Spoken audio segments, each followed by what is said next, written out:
Welcome to the TIMFD podcast. Today is my favorite day is about appreciating every day as it comes, no matter what life throws at us. We hope that this podcast speaks to you, and if it does, please like, share, and comment. Now let's find out why today is our favorite day this week. Well, welcome back to Today is My Favorite Day. Sam McEwen here with Brian Harner, who has written the book Diet Rebel, and we're going to talk with him a little bit about that today. And we want to thank you for watching.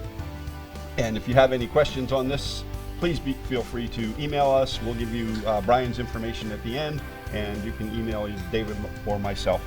So Brian, why did you write a book called Diet Rebel? Is this just another diet book? Well, it's not. Okay. It's a book about my life, actually. Okay. Back in the 90s, I was gaining 10 pounds a year after college, and I just ballooned up, and I became very obese and unhealthy. And at that point, I decided that I needed to do something about it. And we can talk about this a little bit later. I got hooked into running. I started running and got hooked into running. I did that to lose weight, and I did. Eventually, I lost about 100 pounds. Wow. And during that time... And you've kept it off, obviously. And either that or... Yep. Well, it took about 6 years, and now it's been 18 years since I kept it off. Oh, wow. So I've kept it off for 18 years. So during that 6-year period, though, I did everything that's basically in the book. That's how I figured it out. Okay. And so it's not just a diet book. It's a book that I was the guinea pig for. Okay. So you start the book off by making a statement that you said to your wife that while you're in this obese condition, you were going to run a marathon while you're drinking beer, eating nachos. Right. Is that correct? That is correct. Oh my goodness. We were at a place called, I kind of pitch a bar restaurant. Yeah, I don't know. It was a place called Zeb's, and we were having I had this big plate of super nachos. Normally you share that with your wife, right? Right. But for me, that was yours. That was mine. She had something else. I forget what she had.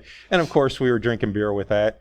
And so you're right about that. And I just all of a sudden came up, and I wasn't talking to her. I mean, she knew I was unhappy with my weight and health, but she didn't know that I was contemplating this. But I just blurted out saying, I'm going to run a marathon. And I felt like I needed to pick her up off the floor because at that time, seriously, I know this sounds like hyperbole, but I could literally not even walk across the street. Wow. Without it being a near fatal event, right? I was that out of shape. I mean, I just couldn't walk anywhere, do anything. I mean, I could walk. I wasn't like 400 pounds, but, I was huffing and puffing, walking up a flight of stairs like crazy.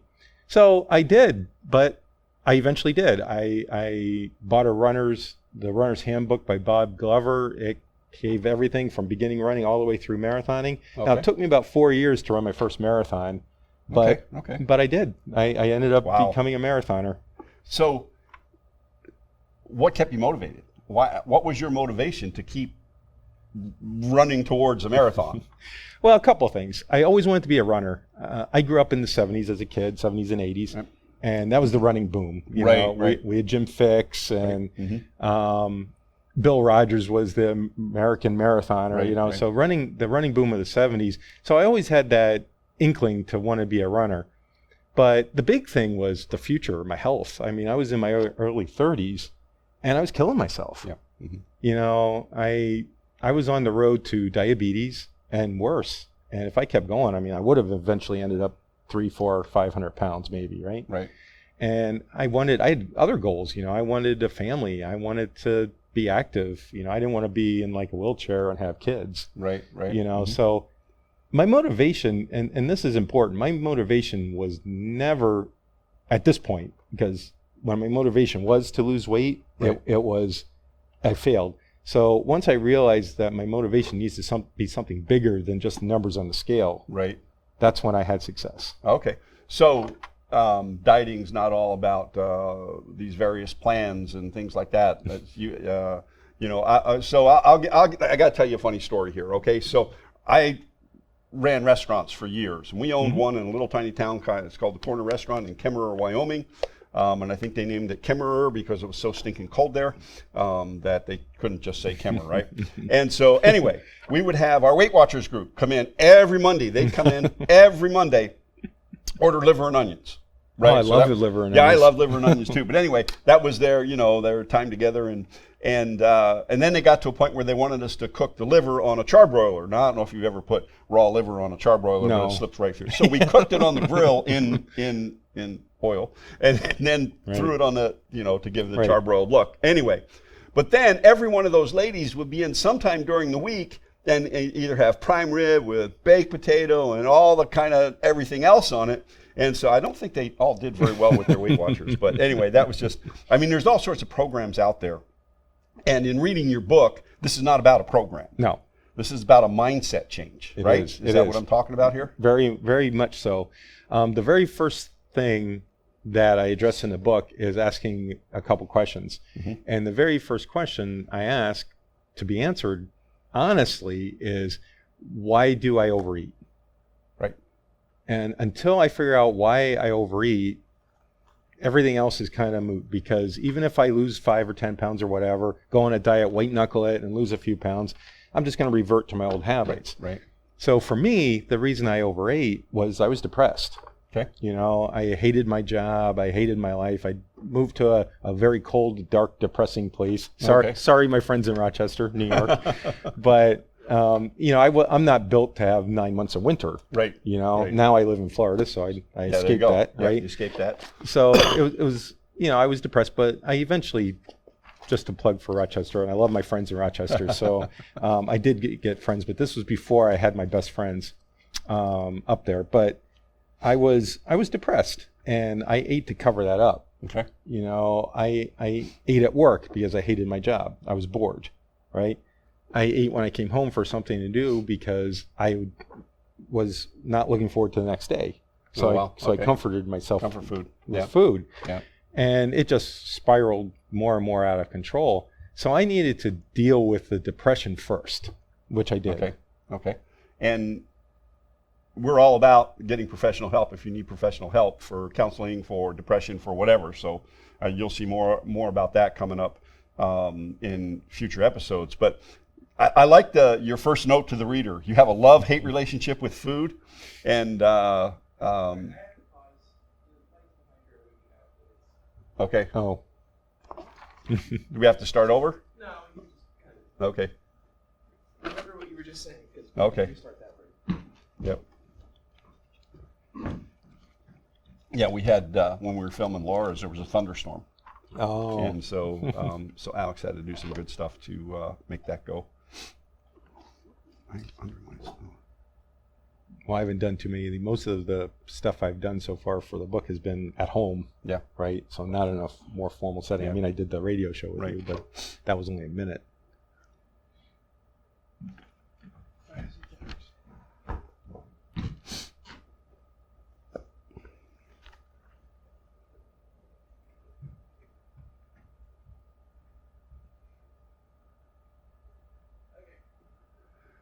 So, Brian, one of the things that you said at the beginning of the book is you mentioned a love-hate relationship with food. Mm-hmm. And so how did that start?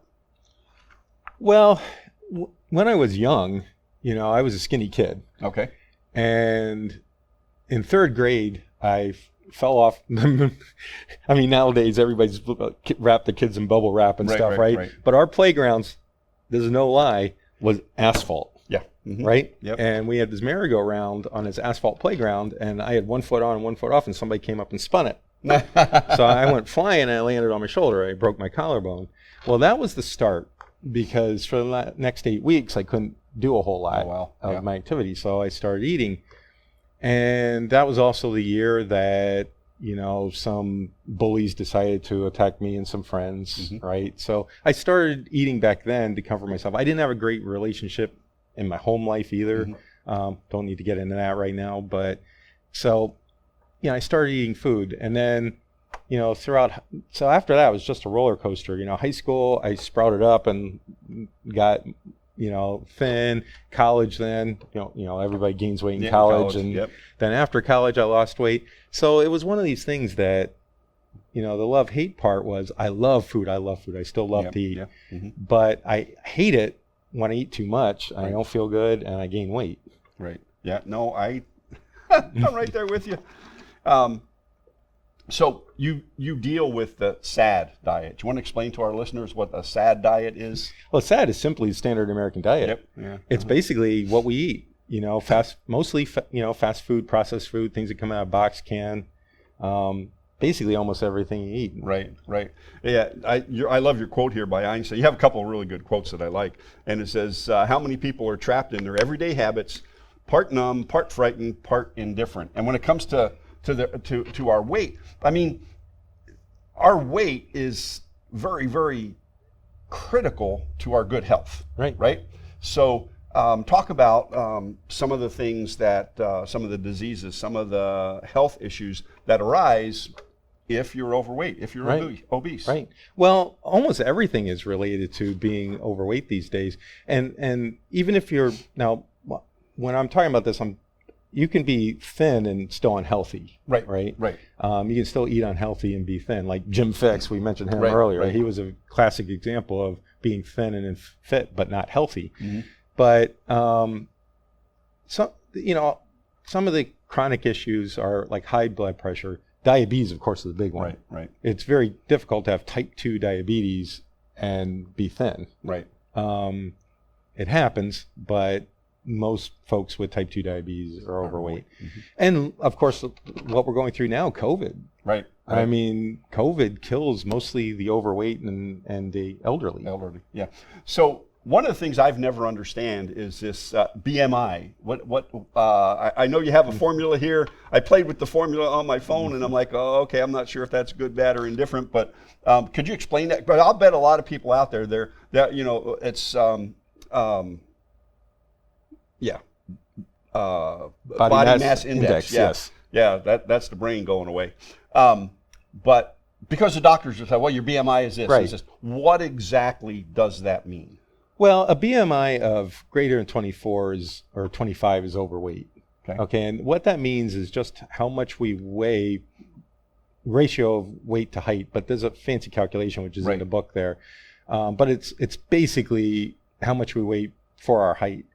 Now, I hesitate to put BMI in here though. Okay. And the reason is, you could be a linebacker for Micah Parsons, linebacker for Dallas Cowboys. Okay. I'm sorry, I shouldn't be Tampa. I should be using Tampa guy, but he went to Penn State, and I'm a Penn State. There you go. So Micah Parsons, he'd be considered obese, right? Because he's very heavy for his size because of the muscles. Right. So you have to be careful. Mm-hmm. But I assumed we weren't having any football players that we don't have them. Any professional football players reading this. So it's still a good guideline for the general populace of average people. Okay. Now, if you're a weightlifter, you have to be careful with the BMI thing because, again, it goes by weight, not necessarily. Right, and we're basically talking to average Americans. Right. I found this very very interesting.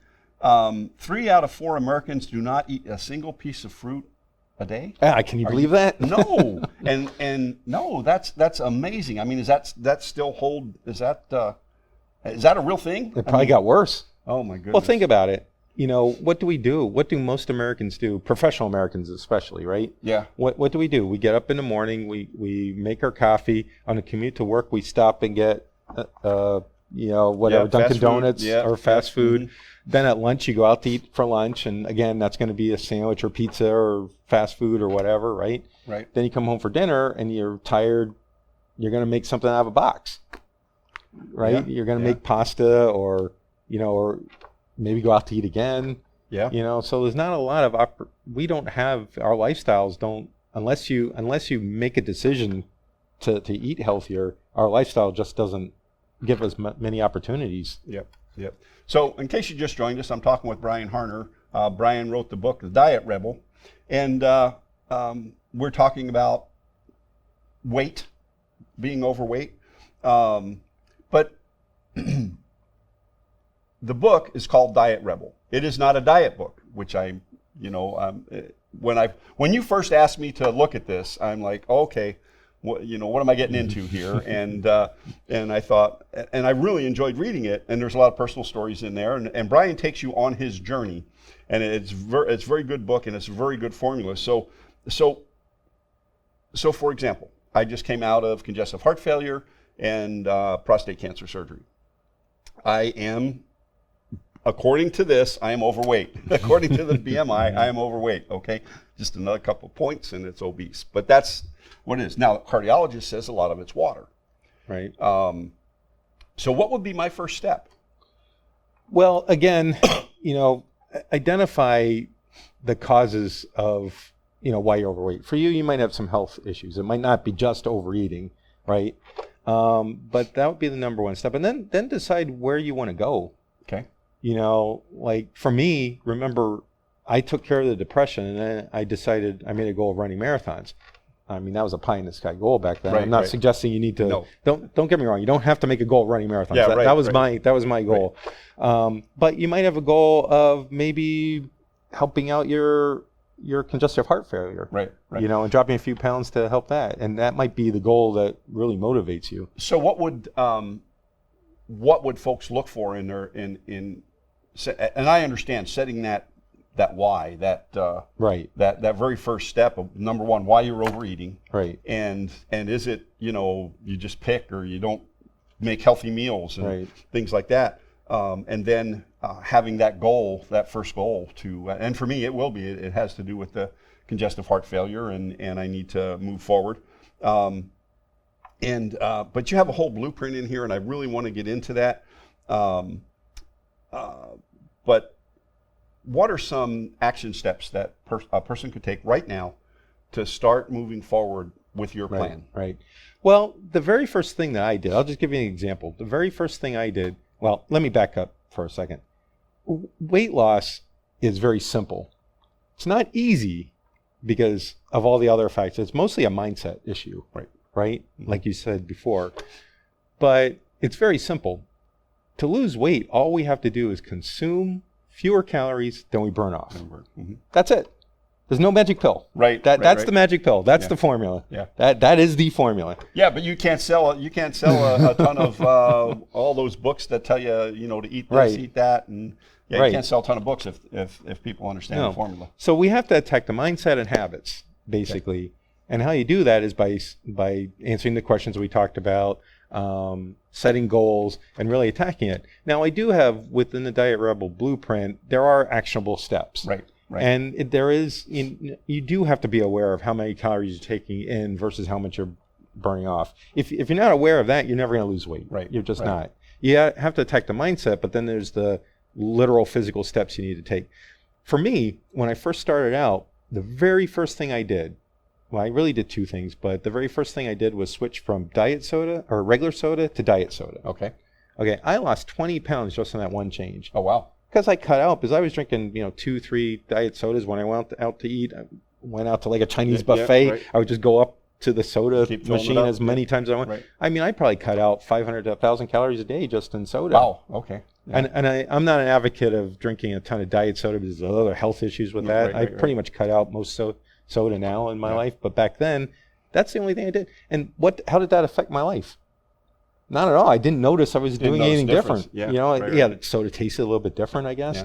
But then I started running, of course, and that helped shed off some pounds. But I didn't start day one trying to get to the end. Yeah. But that's how most diets go. Right. They start off day one trying to get to the end. Right. And so it's really tough. We did keto. My wife played around with paleo and all that kind of stuff. We'll talk a little bit more probably in the next show. But yeah, day one you're looking at you're going to lose this weight all at once, right? Right. Yeah. So. And that's another important thing though, if I can address that for a second. Yeah. Weight loss, especially if you have like 5 or 10 pounds, expect that to be a couple weeks. White knuckle it. Do whatever diet you want like that. Mm-hmm. But if you're 50, 100 pounds overweight or whatever, pick a number, whatever, and you have a chronic eating problem, that's what this book is for. This is really to attack the mindset, to help people build up the habits that it takes for permanent weight loss. So, chronic eating habits.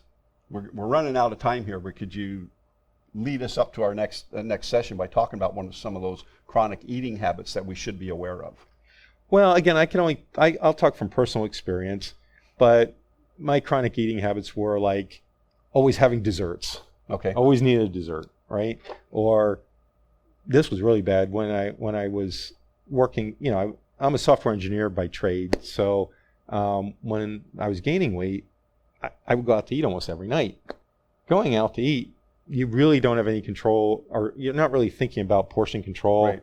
Or how much you're eating. You're just eating and eating and eating. And I'm a type of person, and this is my chronic habit. I'm a type of person that's going to eat everything. I don't take leftovers home. Right. So it's very, even today, if I go out, there's a place near where I live that gives us this big chicken sandwich, spicy chicken sandwich. I just love it. But it should be cut in half, even for me. It should easily be cut in half and over several meals, but I eat the whole thing. And then I go home, my wife hates me or she gets mad at me because I go home and I'm like, oh, I don't feel good, that type of thing. I understand that whole situation. My wife, I'll see something I want on the menu and she'll say, well, we'll split that. It's like, I don't want to split that, but we do. But other examples would be like needing to eat at night, needing a snack, that type of thing. Yeah, I found especially, and I don't know what it is since the heart failure and the surgery, I have found that my eating habits have changed, and I don't know what it is. I really do need to identify some of those. So the late night snacks and almost a sugar craving, and I can't figure that out. And I have to, but we'll address that on our next session. So this is today is my favorite day, and one thing, Brian, we always ask at the end is we'd like for you to tell us why today is your favorite day. Well, today's my favorite day because I'm here, I'm breathing, I'm there you go. Still standing, I'm still alive. God gave me another day today. That's, and the days are not promised. Right. So these are unpromised days, and we need to take a whole lot of advantage to them. So you're willing to come back and talk some more about the Diet Rebel? Most definitely. Okay. So this has been Sam McEwen along with Brian Harner talking about Diet Rebel. You can find a link to Brian's website, and you have a Facebook page also? Yes. Yeah. My Facebook page, just my name, Brian. Okay. Just look me up. It's Brian Harner, and the book's website is dietrebelbook.com. Okay. And we'll have that in the show notes, so you can go down there and click on that. This has been Sam McEwen with Brian Harner. Today is our favorite day. Live intentionally and be very, very blessed. Have a good day. Thank you for listening to TIMFD, Today is My Favorite Day. Views, comments, and opinions are those of the host and guest alone, and Dave and Sam are solely responsible for the content of this podcast. TIMFD is produced and directed by Alex Korn. Music is composed and performed by Chuck Fott. Thank you for listening. Have a great day, live intentionally, and be very blessed.